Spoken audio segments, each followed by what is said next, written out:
Hi friends, இன்னைக்கு பார்த்தீங்கன்னா எங்கள் ஊர் சிவன் கோவிலில் வந்து அபிஷேகம். பங்குனி மாதம் அப்படின்னாலே சிறப்பு அபிஷேகம் எல்லாமே இருக்கும். அதனால நான் என்ன பண்ணேன் அப்படின்னு பார்த்தீங்கன்னா, இன்னைக்கு காலையில் சீக்கிரமாக இருந்துச்சு, வீடெல்லாம் க்ளீன் பண்ணிட்டு பூஜை சாமான் எல்லாமே விளக்கி வச்சுட்டு அதுக்கப்புறமா சாமிக்கு தேவையான பிரசாதம் எல்லாமே ரெடி பண்ணிட்டு இருந்தேன். ஃபர்ஸ்ட் வந்து சுண்டல் இதை வேக வச்சுட்டு தாளிச்சிட்டு நெக்ஸ்ட் என்ன பண்ணேன் அப்படின்னு பார்த்தீங்கன்னா லெமன் ரைஸ் தான் ரெடி பண்ணிட்டு இருக்கேன். லெமன் ரைஸ் ரெடி பண்ணி முடிச்ச உடனே அதுக்கப்புறம் பிரசாதத்தை எல்லாமே பூஜைக்கு தேவையான பொருள் எல்லாம் எடுத்து வச்சுட்டு சரி கோவிலுக்கு போகலாம் அப்படின்னு சொல்லிட்டு ரெடி ஆகிட்டு இருக்கோம் நாங்கள் எல்லாருமே. எங்கள் கோவில் பார்த்தீங்க அப்படின்னு பார்த்தீங்கன்னா பக்கத்தில் தான் இருக்குது. ஒரு கிலோமீட்டர் அந்த மாதிரி ஒரு டிஸ்டன்ஸில் தான் இந்த கோவிலே இருக்குது. சரி ஆட்டோலேயே போகலாம் அப்படின்னு சொல்லிட்டு சாமி பூஜைக்கு தேவையான பொருள் எல்லாம் எடுத்து வச்சுட்டு இது எல்லாமே எடுத்துட்டு ஆட்டோவில் நாங்கள் கிளம்பிட்டோம்.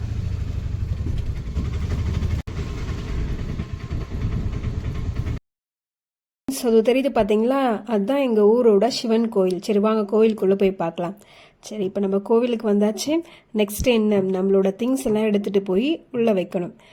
இந்த திங்ஸ் எல்லாம் பார்த்தீங்கன்னா என் ஹஸ்பண்ட் தான் எடுத்துகிட்டு போய் உள்ளே வச்சார். நானும் என் பொண்ணும் சும்மா தான் அவர் பின்னாடியே போய் வீடியோ எடுத்துகிட்டு இருந்தோமே. நாங்கள் ரொம்ப சீக்கிரமாகவே கோவிலுக்கு வந்துட்டோம். ஒரு 3:30க்கே நாங்கள் வந்து எல்லாருமே கோவில் வந்து ரீச் பண்ணிட்டோம்.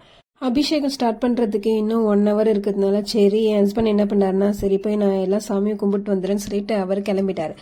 சரி ஓகே, நானும் என் பொண்ணும் என்ன பண்ணா சரி வாங்க நம்ம போய் வீடியோ எடுக்கலாம்னு சொல்லிட்டு 2 பேருமே போய் கோவிலை சுற்றி ஃபுல்லாக வீடியோ எடுத்துகிட்டு இருந்தா. அவள் வந்து இப்போ தான் ஃபர்ஸ்ட் டைம் இந்த கோவிலுக்கு வரா.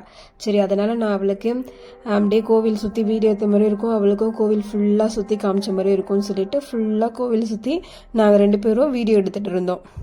கோவிலோட கருவறை, கோவிலோட கொடிமரம் அப்படின்னு சொல்லிட்டு ஃபுல்லாக எல்லா சைடும் நாங்கள் சுற்றி வீடியோ எடுத்துகிட்டு இருந்தோம். சரி கோவிலோட கருவறைக்குள்ளே போய் வீடியோ எடுக்கலாம்னு சொல்லிட்டு நானும் என் பொண்ணும் கிளம்பிட்டோம். பார்த்தீங்கன்னா அங்கே கோவில் கருவறைக்குள்ள அந்த சீலிங் ஃபுல்லாகவே என்னன்னா நெல்மணி தோரணம் மாதிரி கட்டியிருந்தாங்க. பார்க்கவே அழகாக இருந்துச்சு. என் பொண்ணு அந்த நெல்மணி தோரணத்தை பிடிச்சி இழுத்துட்டே இருந்தா. அவளுக்கு அது ரொம்ப பிடிச்சிருந்தது தெரியுது. அதனால் அந்த நெல்மணி தோரணத்தை பிடிச்சி இழுத்துட்டே இருந்து விளையாடிட்டே இருந்தாங்க ரொம்ப நேரம்.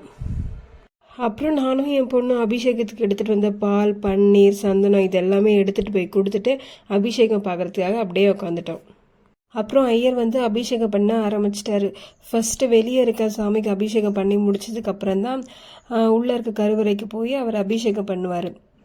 அபிஷேகம் பண்ணி முடித்த உடனே என் பொண்ணு பேரை சொல்லி அர்ச்சனை பண்ணி முடிச்சுட்டு சாமியை நல்லா நிம்மதியாக கும்பிட்டு சாமி நல்லா அலங்காரம் பண்ணி அதுக்கப்புறம் என்ன பண்ணுவாங்கன்னு பார்த்தீங்கன்னா பல்லாக்கில் வச்சுட்டு நல்லா கோவிலை சுற்றி ஒரு 3 சுற்று சுற்றிட்டு வருவாங்க. நல்லா ட்ரம்ஸ் எல்லாமே பார்க்கறதுக்கே ரொம்ப அழகாக இருக்கும். சாமியோட அலங்காரம் பார்த்தீங்கன்னா அந்தளவுக்கு ரொம்ப அழகாக இருக்கும், சிறப்பாக இருக்கும்.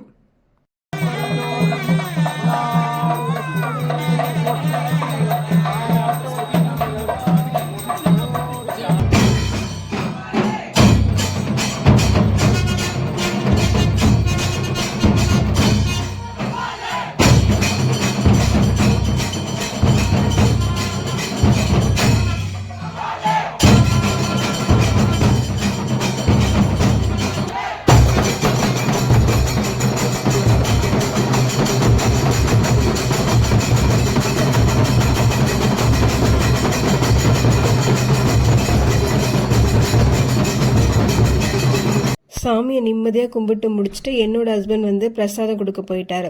வழக்கம் போல தான் நானும் என் பொண்ணு என்ன பண்ணோம் அப்படின்னு பார்த்தீங்கன்னா ஐயர் கொடுத்த பஞ்சாமிர்தம், வெண்பொங்கல் இது எல்லாமே நல்லா டேஸ்ட்டாக இருந்துச்சு. நாங்கள் 2 பேரும் ஒரு ஓரமாக உட்காந்து சாப்பிட்டுட்டு இருந்தோம். ஸோ ஃப்ரெண்ட்ஸ், இந்த வீடியோ உங்களுக்கு பிடிச்சிருந்தா மறக்காமல் என்னோட சேனலை சப்ஸ்கிரைப் பண்ணுங்கள். நெக்ஸ்ட் வீடியோவில் பார்க்கலாம். பாய் பாய்.